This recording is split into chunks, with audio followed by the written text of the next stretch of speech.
I'm already banned in 95 countries, kids. 95 countries I've been muted for my music. Well, that was yesterday. We'll try for another 95 today. Maybe cumulatively, I could say I've been banned in 190 countries or something. Wouldn't that be thrilling? Oh, God. All right, so where did I leave off? Hello. Welcome, everybody. Welcome. Blues Magoos. Never Go Back to Georgia. One of my favorite jams. What a great percussion piece. Oh, I mean, everybody could grab a drum and just get along with it. You know what I'm saying? I mean, it's... Whew. Oh, okay. So, hi, Chris, Kathy, Radine. Radine, you don't have any rain there? We've had rain for days, and apparently, except for this coming Monday, we're going to have rain for many more days. Unfortunately, for my little brother, Ricky, who's headed here Friday, he's going to spend his week in Texas in the rain. Sucks to be him, but we didn't know when he planned the trip what the weather would be like, as is often happens. Hey, I went to Chicago last year in October. It rained, snowed, cold, windy. Yeah. Hello, Rachel. So welcome, everybody. This is the May 18th, 2021 version of the live podcast known as Ken Goldberg's Law and Disorder. Hi, Becky. And so I welcome everybody to this. Purple, because I got some prints for you. Purple Rain, you know what I'm saying?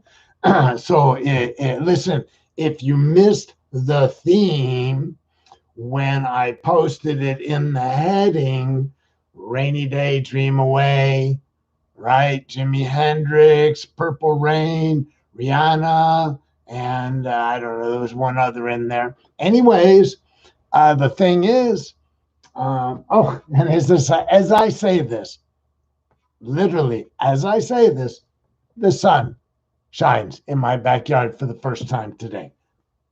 First time. How do you explain these things?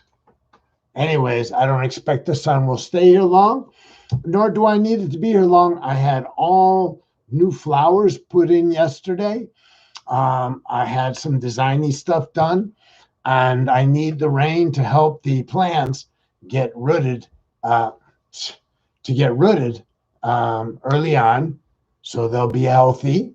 Like many of you in Dallas, most of my garden died when it got down to 15 degrees because I didn't have anything that was supposed to live at 15 degrees. And so my big oleanders died, my hawthorns died, a lot of stuff died, but I got a lot of new stuff yesterday. I'm very excited. Rainy days and Mondays always get me down. Wasn't that the Carpenters? I can't remember. So Chris is playing What's That Tune? And I'm already losing. All right. And feel free, folks, to post your own songs and or links to songs that you may want the others to hear after the show is over. Please do not start dealing with each other and making me crazy. Yeah. Well, listen, Texas run it, okay? That's right. We got all the rain in the Southwest. Suck it up, Arizona. Suck it up. Well, where you live, Radine, is notoriously one of the driest spots in the United States, but on balance, it's also the first or second sunniest city in the United States. So, on the one hand, what the Lord giveth with one, he taketh with the other, or something like that, right? Hey, what do I know? I just tune on the computer at 6 p.m. for 45 minutes nightly to do a podcast, which I call Ken Goldberg's Lawn Disorder. And listen, as you can see, I actually gave some thought to music and theme today. It wasn't just completely miscellaneous. I am just showing you that I'm aware of climatic conditions and that I made it a theme. And maybe I'll find a way to make it the theme of the show, but I doubt it. The other day it was sunny and rainy at the same time. Well, that's Florida. And you know what? Florida's a schizophrenic state. It's no wonder you have schizophrenic weather. Okay. And yes, I probably were crazy when you met me, but it's hard to tell exactly what you're referencing versus what I'm thinking, right? Sunny and 110, you can have it. What do you want from me? I'm not in charge of weather. I apologize, Radine. I apologize right now for Tucson's weather because I'm feeling bad. If it's 110 and sunny, that's a little hot for mid-May. By the way, I'm carrying on a conversation on Facebook. Those of you that may tune in today, tomorrow, or some years from now on my YouTube channel, Ken Goldberg's Lawn Disorder YouTube channel, you're welcome to comment. And you're also welcome to listen in. You just can't see who I'm talking to because they're on another screen, but they're hearing exactly what you're hearing on YouTube. It's just that you cannot read the comments. That's why I read the comments out loud so that if you're listening, you'll know that Chris said, well, I could tell because we get along fine. Chris's earlier comment is, you were crazy when I met you. Apparently, Chris is drawn to crazy people, and I fit the bill. And that's not uncommon. The band America sang about Purple Rain in the song Ventura Highway years before the Prince song. This is from Joan, everybody. So Joan has pulled up an obscure-ass fact, and I'll take it to be fact. I'm not going to go play the song Ventura Highway so that I can find the line about Purple Rain. I'm going to go out on a limb here. I'm going to say, Joan, that without having spoken to Prince, I'm not sure that even was like a remote type of inspiration. I'm not sure. I mean, he was eclectic. He may have listened to Ventura Highway sung by America and said to himself, Purple Rain, I'm going to write a song about Purple Rain. But I'm just going with probabilities, and I'm thinking, no, I don't know that anybody scores points on my boy Prince. Purple Rain, check it out. Okay? Purple run this bad boy. Chris says water rises to its own level. And in saying that, he probably is aware that the lake that he bicycles around is at its highest level since 1962. A month ago, by the way, we were in the midst of a drought. Don't know if we're still in the midst of a drought, but just a bit of trivia.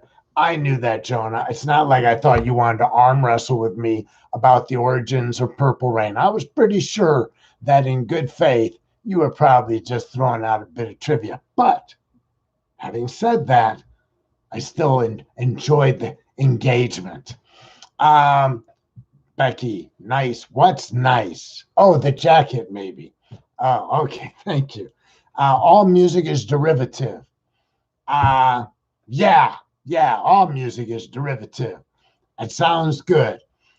Sadly, my vocabulary being what it is, I got to confess, I couldn't explain that beyond. I could say And so you know, Purple Rain, as such, all music is derivative. But I couldn't say it with a straight face and mean it because, when you call something derivative, I kind of know what it means, but they wouldn't I couldn't graduate a music class, I assure you. Becky, purple is my fave color. So we have that in common. And our admiration for your husband, Chris, we have that in common. I probably like him more than you do. You probably love him. I like him. You probably love him more than I do, but I probably like him more than you do because he's got one of those personalities. It probably grates on a lot of people. All right, moving right along. Listen, it's now 6:11. I just spent 11 minutes kind of meandering through the grass, wet grass. Why is it wet? Because of the rain. You following me? Okay.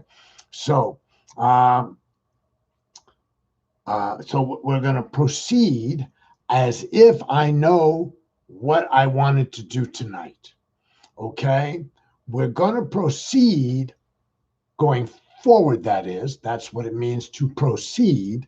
We're going to move forward as if I have an idea of what I want to talk about, but wink, wink, nod, nod, nudge, nudge, know what I mean, know what I mean, say no more, okay? I have no clue, no clue. What about purple colored rain on weather radar displays? Well, first off, I think a big round of applause for Mark. He wrote a full sentence that was understandable within the sentence itself. We did not have to resort to any reference, a dictionary, or anything in order to. I didn't have to call Ann on the phone and go, please tell me what is Mark. So thank you. I think for the first time we should recognize and acknowledge Mark's effort to type out a full sentence, including the question mark, grammatical thingies. We're supposedly a purple state in Georgia. Listen, Georgia is really a tumultuous from a news point of view. From a news point of view, Georgia's in the midst of passing significant voter suppression laws, but simultaneously elected two senators from the Democrats, much like Arizona. Arizona is this right-wing, just horrible place politically, and it manages to elect two senators, Democratic senators. You only get two in a state, so that's pretty cool. All right. Purple haze, baby, all in my mind. Yeah. So, and now that I patted Mark on the back for writing a full sentence, I must say I know nothing about the purple colored rain on a weather radar display. I've been watching radar on NBC here showing rain, and it shows green, it shows yellow, it shows red, but I haven't noticed purple, which is not to say, that is absolutely categorically, I'm not saying that there wasn't purple on the screen. I just didn't notice it, and I don't know what it means. And I don't know if purple rain is coming to Dallas or whatever. I don't know what rain's coming. I just know rain is coming. So, all right. Purple rain on the radar is not good, Mark. I just want you to know, in response to your inquiry, your query, and I say that with a clean heart, that purple rain on the radar is not good. And I'm citing Becky. So, this really has the weight of somebody who's intellectually superior to me, albeit a little bit more shy. So I suspect that she either looked it up or she already knew. Hey, look, I'm going to do some more caffeine because I'm having a good time. Cut off my legs and call me shorty if I'm not having a good time, okay? I'm going to stay up till 10 tonight. I'm going to rock this bad boy. Pate in the house. Hard Rain by Bob Dylan actually almost made the list today, Chris. So kudos. So while y'all are digging up your rain songs, let me go ahead and proceed to tell you what's on the buffet tonight. I want everybody to feel a little sense of fulfillment that you got to the buffet and that somehow, when at first glance, perhaps you thought, oh, I don't see anything I like. But then on the corner of your eye, you spotted baked potatoes with crumbled bacon pieces on it. You said, oh, there's something here for me. That's kind of the way I would like to think that a 45-minute podcast could be for anybody. That if you would listen to Ken Goldberg's Law and Disorder, somewhere in those 45 minutes, something's going to happen that's going to make you go, yeah, baby. He had that on the show. He had that in the buffet. There it was. It was the baked potato, or maybe it was the cauliflower that's been roasted in oil. It could even be those sprouts, Brussels sprouts that have been cooked in oil with a little bit of, you know what I'm saying? All right. Mary says raw. There we go. See, Mary's rain, go away. Okay, that I know. And by the way, so Mary that's the line from a nursery rhyme, which I almost posted also. I meant to post that and I forgot. So Mary nailed it. Rain, go away. Come back another day. Something like that, right? And raindrops keep falling on your head. And they do, Chris.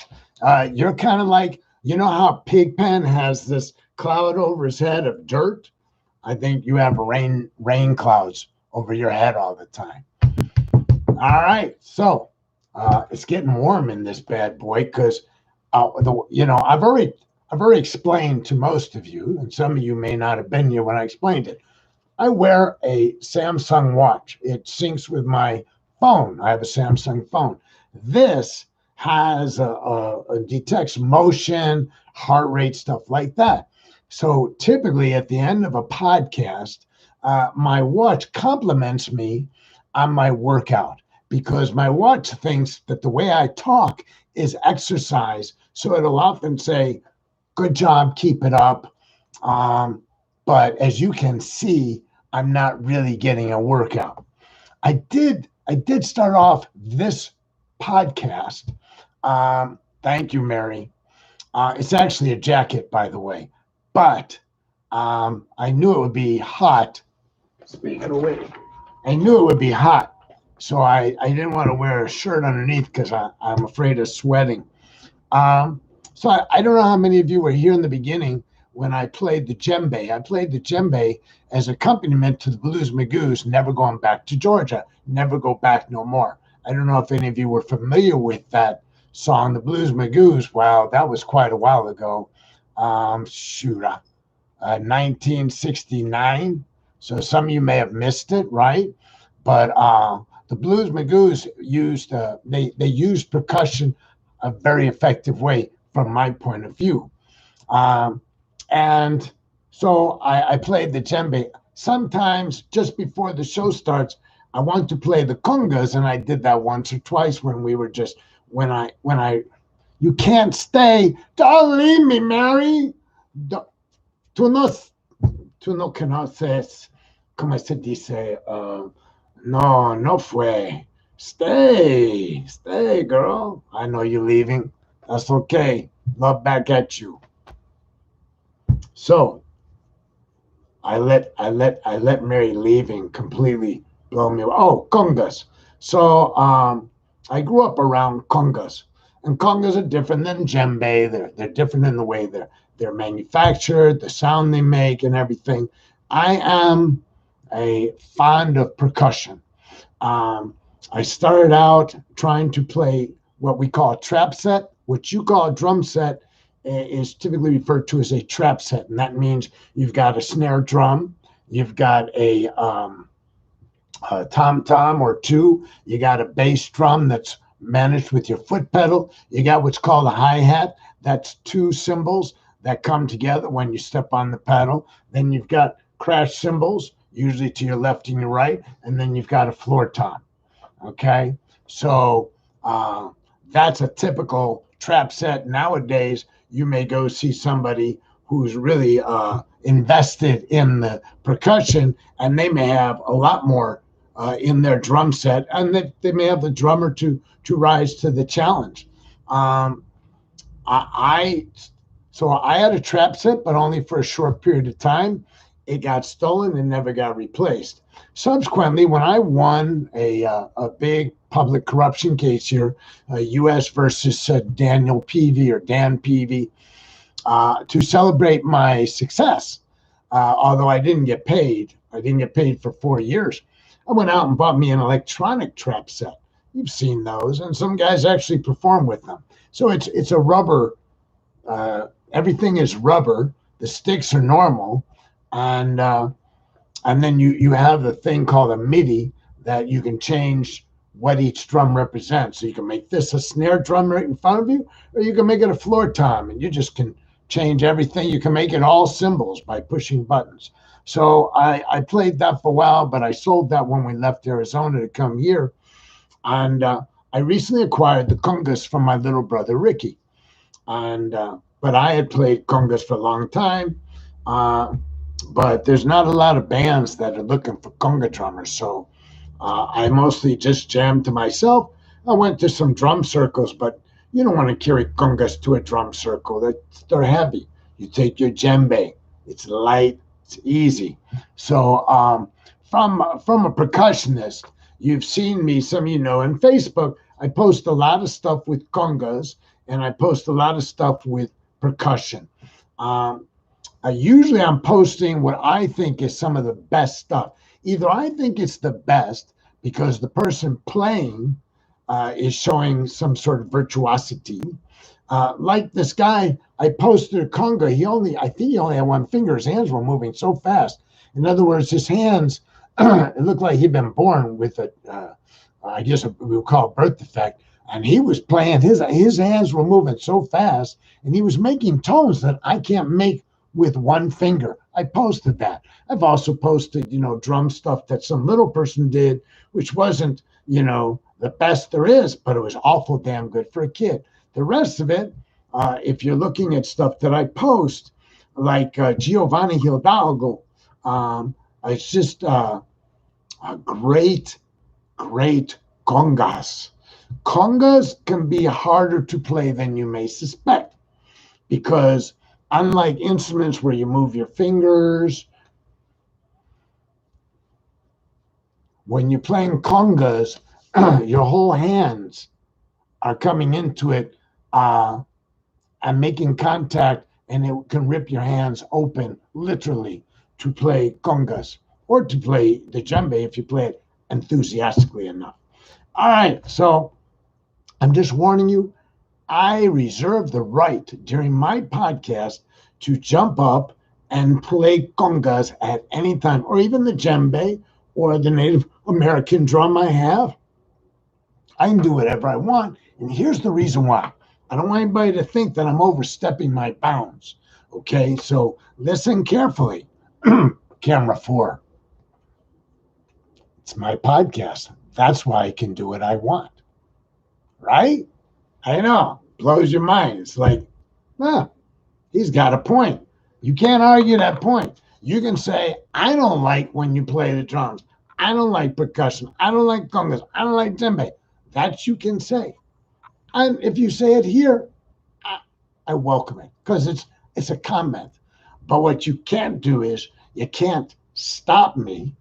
Well, you could criticize, and then I might be so sensitive I wouldn't do it. But you can't make me. Right? And that's really kind of like important to me as the creator of content for this podcast. I'm creating the content from my skills, my education, my experience, my knowledge, right? So if I know how to play something, for instance, musically, then I'm probably going to tap into that. And the reason I'm going to tap into it is because listen, if I was a concert level pianist, You'd have to watch me play piano sometimes, right? I'd blow your mind, but I'm not. I'm not even a pianist, much less a concert hall. And they cannot ban you if you play your music. Ray Dean, completely, totally busted it. Exactly. Chris has a djembe, and he enjoys playing it. They're fun. They're fun. And I wish I discovered it 40, 50 years ago, because I used to walk around with conga drums out to the lakefront to play with other people. And quite frankly, it was a pain in the ass. A djembe would be so much easier. All right. So I don't know how I got off on that tangent. I guess I'm asserting my independence.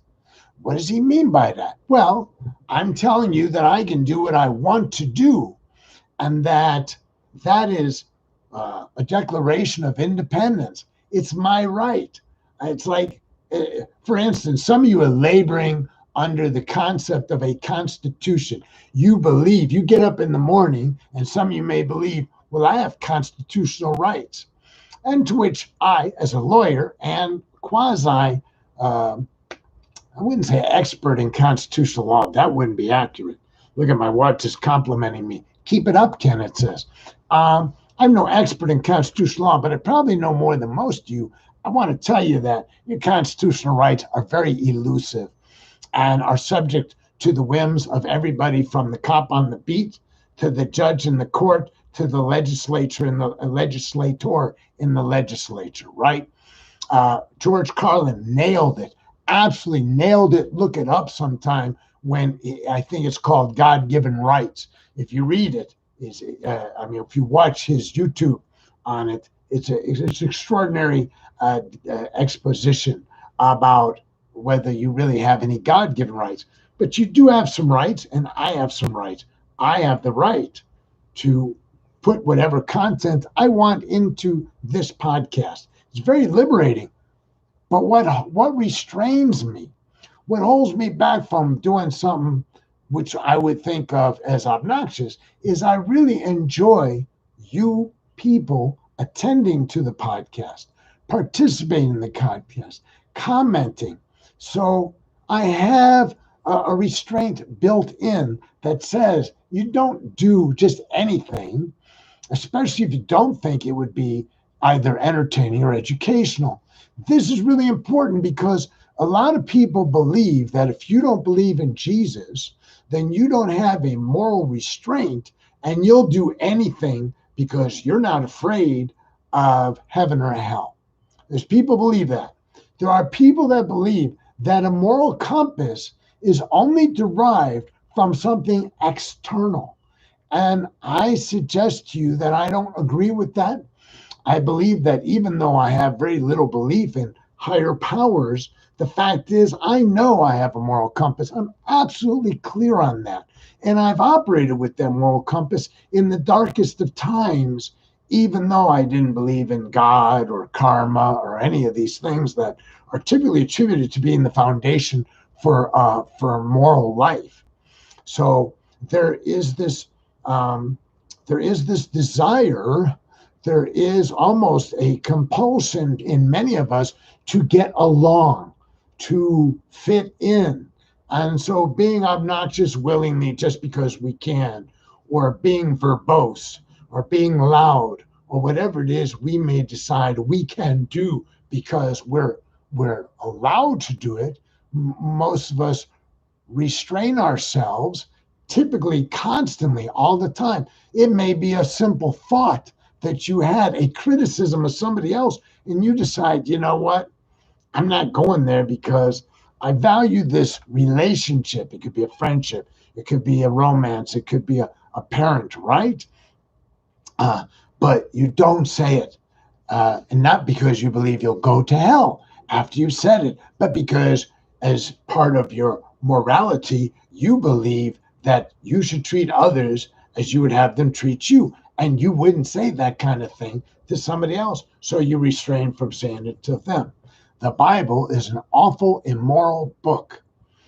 And it supports slavery. Let me be honest. I don't do the Bible so good. And I'll tell you a little story that I probably shared, but it was months and months ago. So I don't know the Bible that well, but I know the Bible somewhat. I was exposed to the Bible for numerous years as a Jewish kid, growing up in Chicago and going to the synagogue and going to Sunday school and going to Hebrew school, studying for my Haftarah when I was 13. So I've read significant portions of the Torah and of the Bible, which are the same thing in certain respects. I even read the New Testament in an effort to get along with Christian friends. And so jump ahead probably 40 years later, right? I was in the Tucson Public Library by my house. And they have this section that says, it's kind of where the popular stuff is that's come in that they think will turn around quickly. They put it in the front, kind of in a display. So you don't have to go back into the shelves and look around under. And I saw a book that said Daily Meditational for Baha'i, a Baha'i Daily Meditational. And having grown up not far from one of the few Baha'i temples in the United States, in the world, I've always been interested, but not pursued much about the interest in Baha'i. I heard a lot of good things about it. So I was drawn. I walked over and I picked up this daily meditational, like any other daily meditation, right? Different meditation each day, 365 meditations. And I open it up and I start reading, just miscellaneous, just open up whatever page. And God did smote their enemies. And I thought, oh, God be smoten in the Baha'i, right? So I read a little bit more. So I turned the page. I just miscellaneous, picked out another page. And God was smoting some more. And I thought to myself, this is not the daily kind of meditational I need to be reading. It's too much smoting for me, right? I'm not into smoting the enemies. If I'm smoting somebody, they're going to be right in front of me. It's going to be mano a mano probably. So what Chris says about an immoral book may well be true. But as part of my confession, having read a lot of the Bible at various times, I forgot most of it. And I was at an age where support of slavery, I wouldn't have even understood it was supporting slavery. I remember Abraham getting ready to sacrifice his own son. And while they try to put that in context and how we come up with monotheism, it's kind of like, wow, man, that's some cold stuff, right? You're going to do that to the God or gods, doesn't matter. It's cold, baby. It's cold. So I'm not knocking the Bible. You don't have to get up a letter writing campaign or a social media campaign to chastise me for being a heretic. Although I may be one, I guess what I'm telling you is if you did get a letter writing campaign against me, it probably wouldn't change anything. Certainly wouldn't change what I think. Would it change what I say? Perhaps. That goes back to this is a community that I like engaging with. The people that are listening right now to this podcast, I'm happy that they're there. I don't want them to leave. They will leave. They do. Throughout the entire thing, the numbers change. I don't want people to leave. I want to believe that, as I so often say, I'm delivering, so to speak, a product which will be embraced. But the product is me. That's why. The product is me. Perhaps if I was showing you some drawings, here's the artwork that I favor, right? So I bring you the artwork of famous artists, Botticelli or whatever, and I'm like, oh, look. And you go, oh, you know what? Your taste sucks. Okay. But if you say this podcast sucks, you would be saying that I suck, because that's the whole nature of this podcast, right? So I want this to be worthy. And so If you were to get a letter writing campaign because I said something that sounded anti-Bible, anti-God, anti-higher power, whatever, I might be sensitive enough to try to not get into that kind of situation again. But you couldn't change probably the way I think. Although you could, if your accusation would be you're speaking using misogynist language or racist language, or something like that, then that would make me think, well, how can I convey what I meant without using that language? But I don't expect a letter writing campaign to ever be mounted against me, mostly because there aren't enough people to mount a letter writing campaign against me. That's number one. Number two, most of you are just as crazy as me. You're just not as animated as I am. Thank you, Chris. You're not as animated, and you're not putting yourself out in the podcast. But if you've been listening to me, and some of you listen regularly, of course you're just as nuts as I am. So no matter how irritated you may be or offended you may be, my guess is on a cost benefit kind of analysis, the good versus the bad, then in the main, no matter how crazy I sound, you're relating somehow, right? Oh, God. So if you're relating, you're like, yeah, well, I'm crazy too. Like Chris. Chris is clearly crazy. Mark McDougall, I know he's crazy.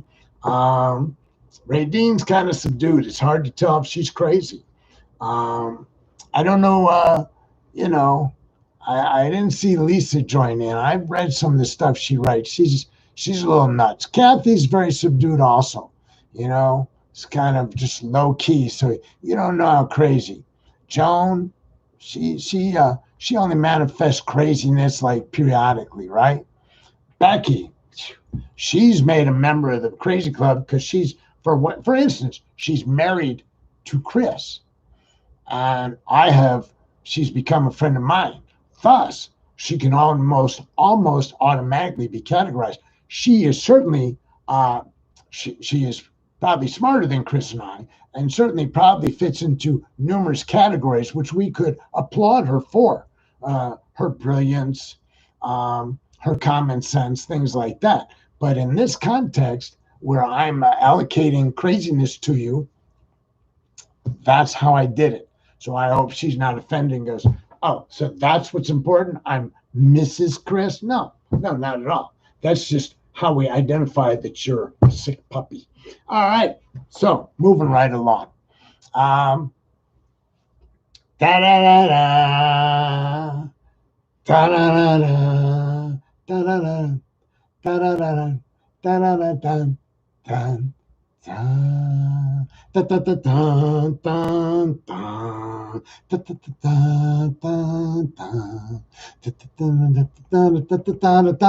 da da da. I didn't even know where that came from. I was in the midst of doing that, and I wanted to stop because it seemed out of place and had no context to anything, and I couldn't stop. My whole being sort of all of a sudden was Beethoven. Maybe I was channeling Beethoven, maybe. But when you see my hands doing this, don't you kind of feel like they should be da da da da da da da da da da da da da da da, like a conductor, right? It's a cross you bear indeed, Becky, but you have borne it well. And as the years go by, I'm sure I will discover many other elements of your character that would warrant saying she's crazy. All right, so it's 6:39.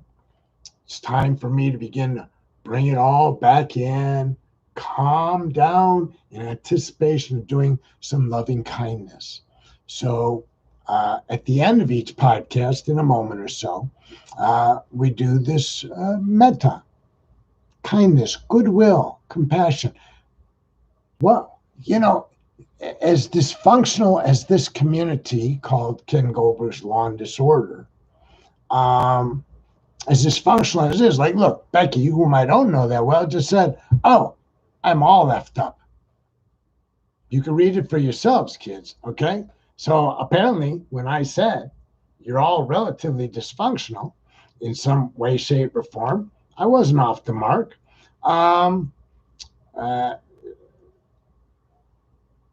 so I was saying, um, as we wind down this, again, referencing moral compass.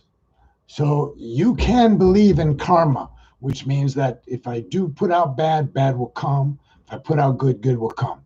That's kind of like a very Judeo-Christian concept of do unto others as you would have them do unto you, the golden rule, right? It is, or some of the teachings of the Torah. I mean, they're common. They have things in common.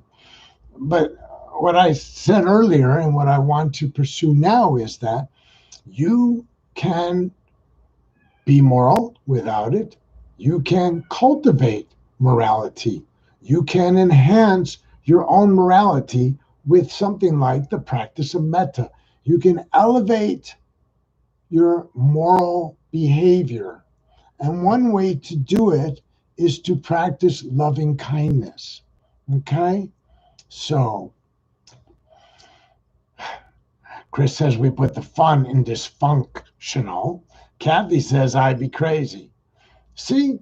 So I said you were sublime, Kathy, subdued, but I'm going to take your word for it. I think you're entitled to self-identify as crazy, just as Becky is uh, uh, welcome and qualified to say that she's all left up.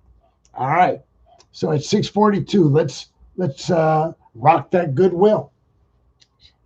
It's hot, but I'd only have another 2 minutes, so I can button up. All right. Close your eyes, bow your head, put your hands in front of your heart. Take a deep breath.